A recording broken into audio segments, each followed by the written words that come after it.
Bonjour, bienvenue sur la chaîne des numériques, c'est Marie. Aujourd'hui on va parler de comment choisir son casque nomade en fonction de 4 utilisations principales qu'on en fait. Première utilisation, on va parler d'une utilisation quotidienne qu'on fait dans les transports, en milieu urbain, bref en milieu bruyant. Ce qu'il va falloir évidemment, c'est regarder d'abord le confort, il faut un casque très confortable, il faut que le casque soit robuste aussi pour résister à tous ces transports, il faut qu'il ait une bonne autonomie si c'est un casque Bluetooth et enfin il faut soit une bonne réduction de bruit active, soit au moins une bonne isolation passive. On a en tout premier lieu la star des casques à réduction de bruit active, j'ai nommé le Bose QC25, qui, je l'ai laissé dans sa housse pour vous montrer qu'il a une housse rigide, ce qui est très important pour les casques nomades pour ce genre d'utilisation, et qui évidemment, son gros plus, c'est la réduction de bruit active, qui est parmi les meilleurs du marché. On a aussi le K845 BT d'AKG, super confortable, très bon son. On a aussi le attention, MDR ZX750BN de Sony qui est le moins cher des casques à réduction de bruit active et un super bon rapport qualité-prix avec une bonne isolation passive, une distorsion super basse, un super son et surtout tout un tas de commandes ici qui sont très pratiques.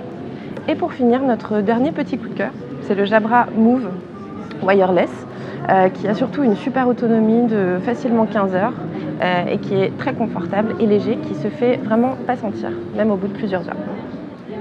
Deuxième utilisation pour les mordus du casque qui emportent leur casque partout, dans la rue, chez eux, au bureau, bref, qui veulent tout le temps avoir leur casque vissé sur la tête. Pour ça, le principal, c'est évidemment le confort. Et je vous présente le coup de cœur absolu pour le confort, c'est le Sony MDR1A. Il n'y a pas grand chose à dire en fait. Le son est super, il faut juste faire un petit peu attention à l'immersion. C'est très immersif et le confort est absolument incroyable, tant au niveau de l'arceau qui est hyper méga rembourré, qu'au niveau des oreillettes.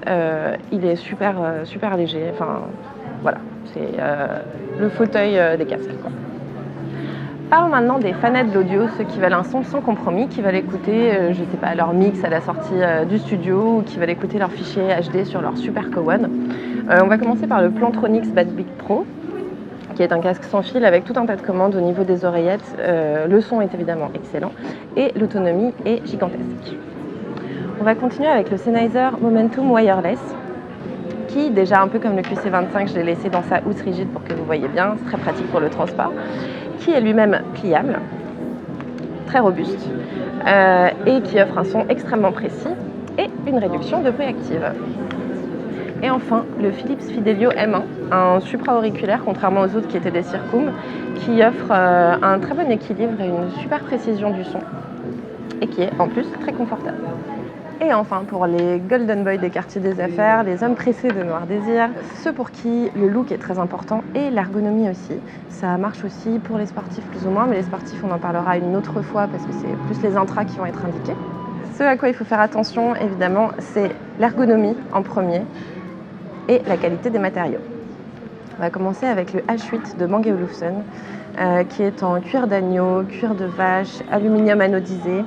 Les commandes sont tactiles et donc invisibles sur les oreillettes. Il offre une réduction de bruit passive très bonne et réduction de bruit active digne des plus grands. Et le son est très bon. Et enfin, le Parrot Zik 2.0 designé par le fameux Stark, si vous ne le saviez pas encore. Le cuir est du cuir synthétique parce qu'on n'est pas obligé de faire du mal à des animaux pour être confortable. Les commandes sont elles aussi tactiles et invisibles. La réduction de bruit active est elle aussi parmi les meilleures.